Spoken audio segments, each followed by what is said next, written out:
For aha, it is time to commence the sacrifice. In the name of Narmer.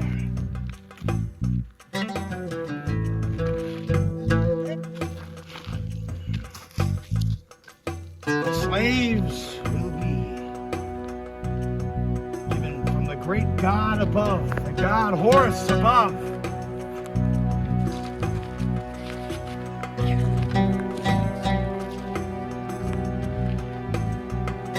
When the sun sets tonight, we will begin a new era with Pharaoh Hor-Aha.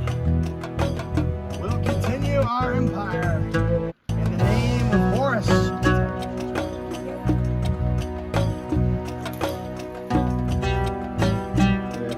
To honor Narmer. Sacrifice!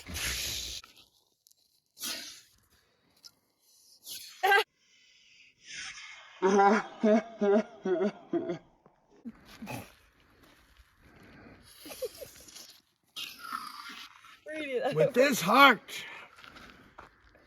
given to the gods to bestow health and wealth upon our empire for the centuries to come.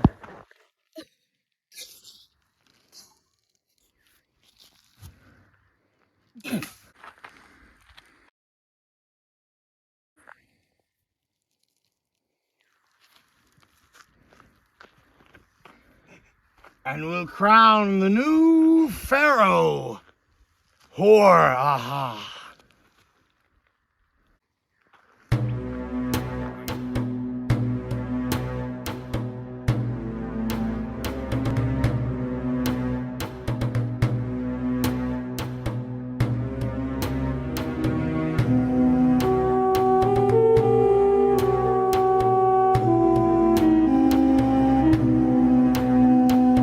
The new Pharaoh of Egypt.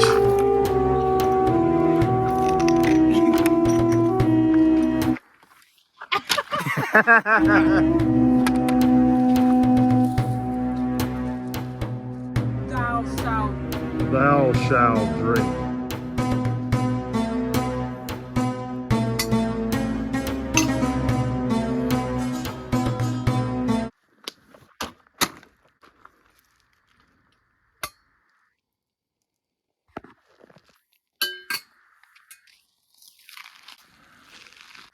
I bestow upon you pallet of Narmer.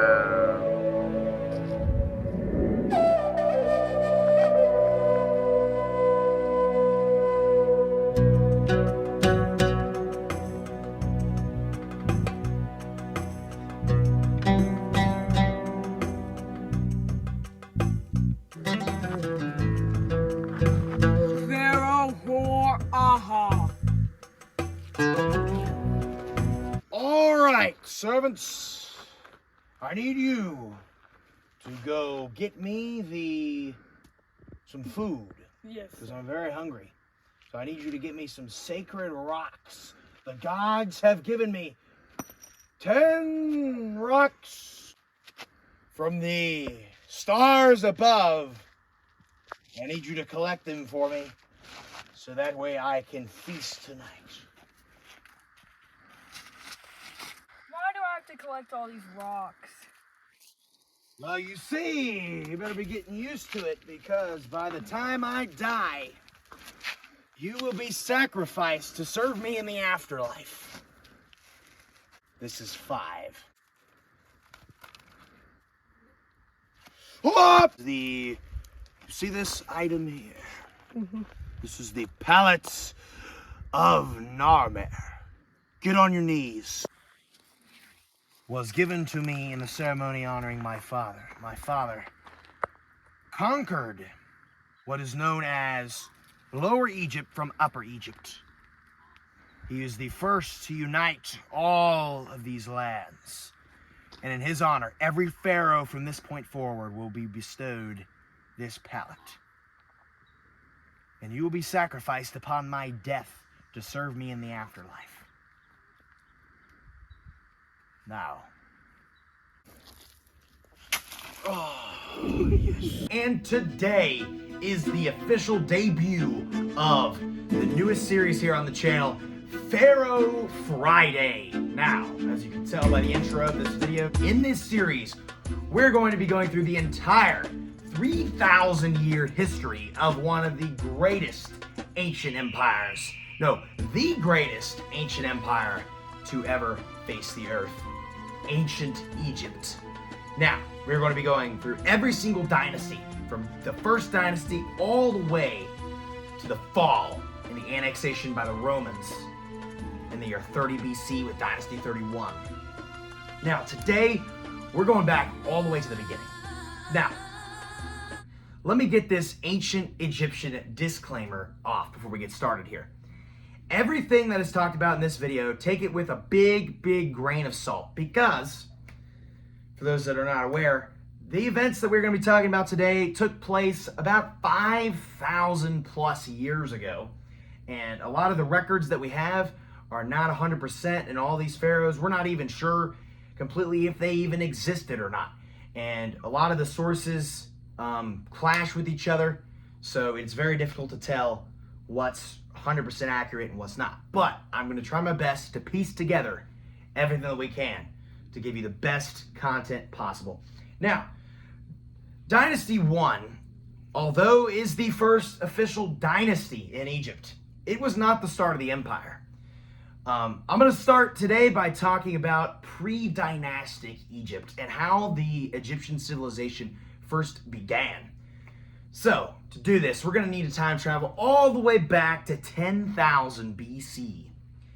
Now, for those of you guys that know your geography well, the Empire of Ancient Egypt sits right in the direct middle of the most driest of the driest place on earth, the Sahara Desert in northern Africa. Now, go back to 10,000 BC, northern Africa looked very different than it does today. In fact, it was a lush grassland full of trees, plants, many animals such as giraffes, wildebeests, and zebras, and many prehistoric animals in this prehistoric time in northern Africa. Plenty of food sources available for early peoples to feed off of. The first Egyptians that we know about in this prehistoric time were hunter-gatherers. Didn't really stay in one place. They just kind of gathered their own food and hunted their own species and reproduced in such manners that they didn't need a big thriving civilization. They just hunted in groups, kind of like little small tribes. However, through the generations, climate change happened. The lush grassland in northern Africa turned into desert, dry as can be, no plants. No plants, therefore there are no animals. No animals to eat meat off of. There's no food for the ancient hunter-gathering Egyptians. When northern Africa first became desert with the Sahara, when it first formed due to climate change generations upon generations, they were forced to move to the Nile River, creating two different parts, two different city-states in Egypt, known as Upper Egypt and Lower Egypt. Upper Egypt was to the south, and Lower Egypt was to the north. Now you're probably like, why would Upper Egypt be to the south? Well, it had to do with the Nile River. The Nile River is very unique because it's one of the few rivers in the world that flows north to south. It actually flows north. Almost every river in the world that is north to south flows south. However, the delta that dumps the Nile River delta that dumps into the Mediterranean is the northern part, which is where Lower Egypt was located. And Upper Egypt, with the city of Thinis, was formed somewhere around this time, supposedly. I say supposedly because there's no official document, and we have not found the ruins of Thinis, which was originally the first capital of Upper Egypt. We just have historical documents of this existing. So that was how it was. They developed pretty substantially at around the same rate starting out. There were different tribes, and they both had different religions. Upper Egypt gave birth to what was known as the Naqada people. There were three major kings of this time in Upper Egypt, which allowed Upper Egypt to gain its stance above Lower Egypt originally. Naqada the first, second, and third. They were the first ones to create big buildings. Now, the Nile River every year would flood, and this would allow the cultivation of crops in this civilization. That's why they stayed along the Nile.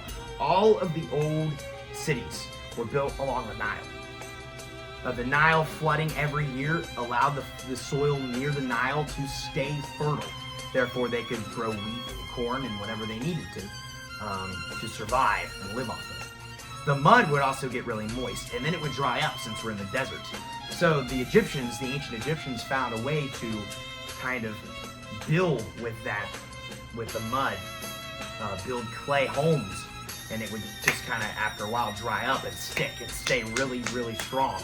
And that's where the first buildings were built off of. And then during this early period, we start to get the hieroglyphics and mummification processes start to form for the first time around 3500 BC. So that is really just most about what we know about the pre-dynastic Egypt and how it all came to be. Now, Egypt eventually did unite in about 3100 BC under one pharaoh who conquered, or he was from Upper Egypt and conquered Lower Egypt. Now, there are many sources out there that are really, really old that have a list of the pharaohs from the first dynasty. There are about 8 that scholars and Egyptologists consider to be part of the first dynasty. Now, these were all made from different sources that were discovered over the years. The Palermo stone and the Turin King list are 2 old texts that were written later during the New Kingdom about the Old Kingdom pharaohs, or about the older pharaohs from Dynasty 1. Now, keep in mind that the New Kingdom existed over 1,000 years after this. So they are still, and a lot of the texts that we have are kind of destroyed. So that's just kind of how it is. And it was, for centuries, it was kind of disputed on who the first pharaoh of Egypt was. 2 names really existed: Narmer and Menes.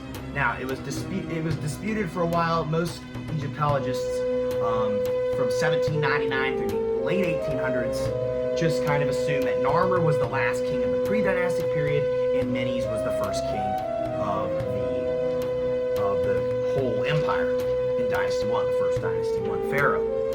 However, and that's what we thought for centuries, because during the 3rd century BC, there was an ancient Egyptian historian named Manetho, who credited Menes as being the first pharaoh of Egypt. However, this is not true.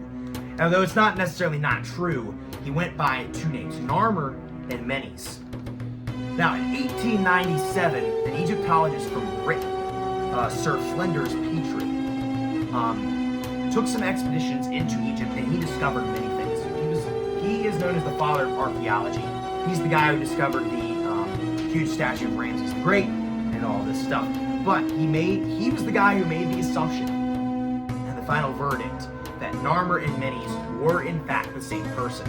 And in 1897, he discovered what is one of the oldest historical documents in human history. The Narmer palette was what it was called. This palette goes to show that Narmer was the guy who conquered Lower Egypt from Upper Egypt. And he is, this depiction on the Narmer palette shows Narmer as kind of like a godlike figure smiting a Lower Egypt soldier with his staff item there, with that. And you can see the eagle over there, the Horus, because the god that was worshipped in Lower Egypt was Horus, which was a hawk-like. So Narmer originally was the king of Upper Egypt in the south. In a city known as Hierakonpolis was where this palette was discovered, in an ancient city called Hierakonpolis. He had a white crown at the time. The king of Lower Egypt's crown was a red crown. The pharaohs back then didn't have this headpiece yet. So Narmer was very ambitious. He wanted to expand his reaches and conquer Lower Egypt to unite all of it so he could rule the entirety of Egypt. So he goes in with an army, and one of the oldest recorded battles in human history takes place here. Narmer goes in with his army, his confederacy, and goes in and takes over Lower Egypt in the Nile Delta. He now controls all of Egypt, and by the time Narmer conquered Lower Egypt, he incorporated the red crown into his own, and he created that establishment of the early dynastic pharaohs to wear the red and white crown, symbolizing the union between Lower and Upper Egypt. And it has been portrayed on most of the early dynasty pharaohs that we have depictions of on hieroglyphs wearing that crown. He marries a Lower Egypt princess named Nephhotep, establishing the union between the two lands. And he's worshipped almost like a god. Once he wipes out Lower Egypt, all the Egyptians worship Narmer. He was one of the greats of his time. So he's the first pharaoh in Dynasty 1. So that was about 3100 BC when he conquers that. Narmer did have a pretty lengthy reign of about 45 years at the time, which was crazy. He dies in 3055 BC, around that time. The whole country of Egypt mourns. And he is succeeded by his son, Hor-Aha. Hor-Aha was the second pharaoh from Dynasty 1. And his name, Hor-Aha, signifies a hawk, because the god Horus, there was an Egyptian god named Horus, which was worshipped in Lower Egypt. Hor-Aha, his hieroglyph, as you can see here, is a bird. So we don't even really know. Hor-Aha might have been a bird. I mean, it most likely was not, but that's all we have. We don't have depictions of most of these older pharaohs. Now, you're probably wondering what happened to Narmer's body when he died. They took his body into what was known as a... Now, the Dynasty 1 pharaohs and the pharaohs in the early dynastic period were not buried in pyramids. Pyramids didn't come along until the Old Kingdom. When we think of ancient Egypt, we think about hieroglyphs, mummification, and the Great Pyramids of Giza. But these did not come along for about 500 years after this. In the early dynastic pharaohs were buried in crypts known as mastabas, which were huge underground things in the city of Abydos. There was an ancient city called Abydos, which is where all of these old ancient pharaohs' bodies have been found, in the crypts known as mastabas in Abydos. Narmer is buried there, and one of the smaller crypts compared to most of the other pharaohs. In fact, his wife, Nephhotep, his consort Nephhotep's crypt is actually bigger than her tomb is. But the mummification process was varied, and a lot of his successors from Dynasty 1 and Dynasty 2 are buried in Abydos. That is where we found their bodies, in Abydos. So, he's succeeded by Hor-Aha. Hor-Aha was quite a religious pharaoh. In fact, he cared a lot about the afterlife. In fact, upon his death, he had over 100 of his servants killed and sacrificed so they could serve him in the afterlife. So, I mean, that's something else right there, Hor-Aha. So he was kind of vicious, as you can tell, a lot of these old pharaohs. Sacrifice was a process that was very common along the death of the pharaoh. And a lot of the early dynastic pharaohs sacrificed many, and I'm talking many retainers, hundreds even, upon the death of the pharaoh, so their servants could serve them in the afterlife. They were buried with a bunch of many belongings. So Hor-Aha was buried with over 100 of his servants to serve him in the afterlife. He was the guy who really started the sacrificing in Egypt.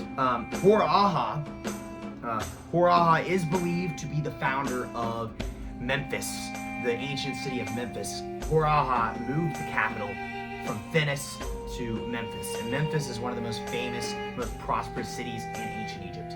There are great cities in Egypt. Memphis was the capital at this time, and that was founded by Hor-Aha. It was believed to be founded by Hor-Aha. Hor-Aha was succeeded by his son, Djer. Djer kind of followed in his father's footsteps, and Djer, not much is known about these ancient reigns. However, upon his death, he took with him over 580. There were 580 retainers found in Djer's tomb. So 500 servants and slaves were sacrificed upon the death of Djer, which is pretty insane. So yeah, he was another one of those sacrifice pharaohs cared a lot about the afterlife. Sorry. Djer was followed by his son Djet. Now Djet did end up, this is a very common practice by ancient Egyptians, Djet ended up marrying his sister Mernith. Mernith was also the daughter of Djer. So Djet married his sister, and this was a very common practice to keep wealth within the family in ancient Egypt. They would marry their siblings. That sounds very gross, and it was very unhealthy. That's just the best way of putting it. Now, Mernith is significant because she might have actually been, it's believed that she might have actually have ruled in her own right as the first female pharaoh to actually rule. But it's not 100% sure because by the time Djet died, it is believed that his son Den was very young and that Mernith had to serve as his regent during his younger years. Now this is known because in Den's grave, Den's tomb, we have uncovered a document known as the Abydos King List, which is the oldest list that we have of listing the pharaohs. It lists every single pharaoh up to Den. So it lists Narmer, Horaha, Djer, Djet, Den, and it also lists Mernith as being on there. Now Den, he was the longest reigning pharaoh in Dynasty 1. He was on the throne anywhere between 30 to 50 years. And he had a bunch of military conquests. He conquered all the way down in Nubia, expanded the reaches of the city of Memphis. His crypt at Abydos is the largest of any of the pharaohs from the first dynasty, or any of the early dynastic pharaohs. Den's mastaba is the largest, even larger than Narmer's and Horaha's. So that is pretty impressive for Den there. So Den, like I said, he was on the throne for a very, very long time. Now, he was kind of when the first dynasty reached its peak. After the death of Den, we get a pharaoh known as Enedjib, who was originally thought to have ruled for 74 years, which would be very impressive because that would even be to modern day standards breaking records. However, it's been later theorized that he ruled from 26 years and then even less than that, maybe 8 to 10, because it's believed that Enedjib had to have been pretty old when he became pharaoh. It's not quite clear, these next two pharaohs, Enedjib and then his successor Semerkhet, how exactly they were related to Den.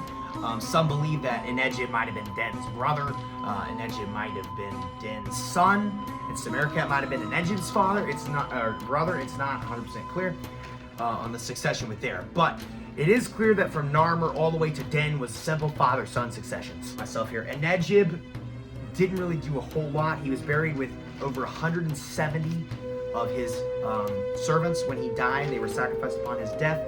And then we get the seventh pharaoh, Semerkhet. Now, Semerkhet is the only pharaoh from Dynasty 1, and the first pharaoh that we have a 100% date on, because in Abydos and Hierakonpolis, there was a, it's on the Palermo stone. It lists the years, that lists all the years of Semerkhet's reign. And it's listed that he ruled for about 8.5 years because the 9th regnal year is the year that he died. So it says all of the years and it's not broken. It's in the earlier ones. That's why we don't know much about like Djer and Djet, because on the Palermo stone, their hieroglyphics and the details they're kind of destroyed or unreadable. So that's kind of how we got there with Den. So that is Semerkhet. Semerkhet ruled for about 8.5 years, so we are concrete on him there. After Semerkhet died, he was followed by the very last pharaoh of the first dynasty, Quaa. Now, Quaa was the very last pharaoh of Dynasty 1, and it's kind of disputed, and no one knows 100% sure how the fall of Dynasty 1 happened, and it wasn't due to anything being, the power was just losing. It was the fact that when Quaa died, he was not immediately buried in a mastaba. Kind of chaos and kind of a civil war in Egypt occurred after the death of Quaa because he died without any sons. So there was no one to inherit the throne after he died. So there was kind of a civil war between two individuals, or two or three individuals. The names are kind of unknown to history. But what we do know is eventually a pharaoh named Hotep Sekemwe, who was founded the second dynasty. He was the first pharaoh of Dynasty 2, Hotep II, did end up winning that war and taking back power in Egypt, and he was accepted by the people to be the new pharaoh. He was a good man though, because he did respect his predecessors, because he did finish the mastaba in Abydos and return Quaba's body. So he did give Qua a tomb. He was the last pharaoh of the first dynasty. Hotep II did make sure that Qua got his tomb and all of his belongings buried in there in Abydos. So the Abydos king list was what mainly was used during that time. That was discovered in Den's tomb, which listed all those. So that is every single pharaoh from Dynasty 1. Qua died around 2913 BC. So like I said, a lot is not known about them. So that is a list of all 8 pharaohs from the first dynasty of Egypt.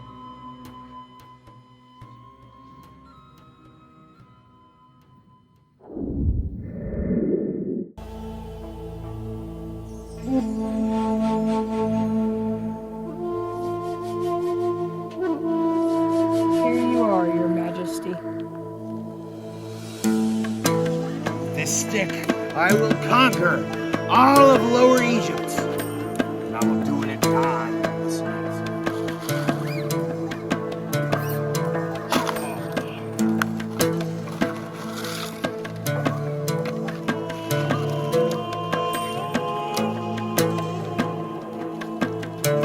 Commence tonight, and by sunrise tomorrow, I will rule all of the Egyptian Nile Valley. I'm going to head up to the Nile Delta and take out the king of Lower Egypt myself.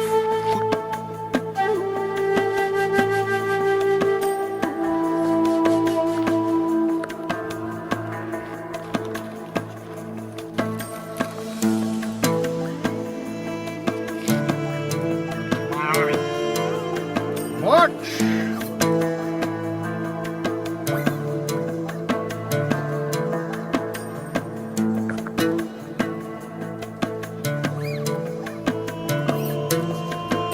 I sense an invasion.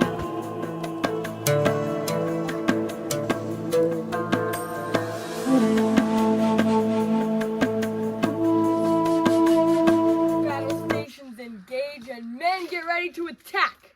Hayana Shamo Kutaketo! Listen here, King of Lower Egypt. I have come to the Nile Delta to unite our lands in one. And if you will not rule with me, if you don't surrender now, I will fight to the death. What do you say? I will never give up my entities in Lower Egypt as long as I live. The great god of Horus convinced me. Let's see how we want to play it here. Men attack!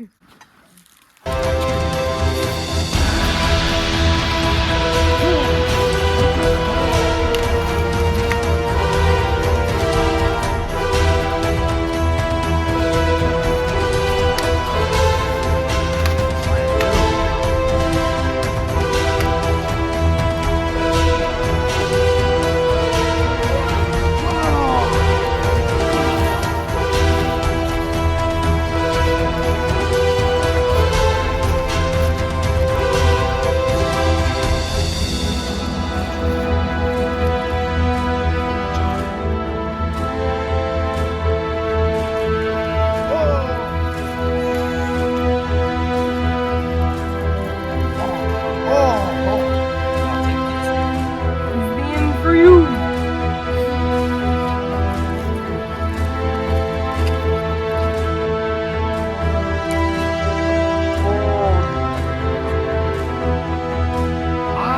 The hands of Lower Egypt is now mine.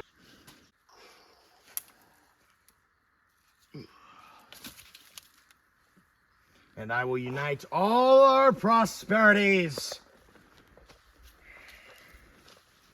as one. For I have the crowns of Upper Egypt and Lower Egypt into one single entity.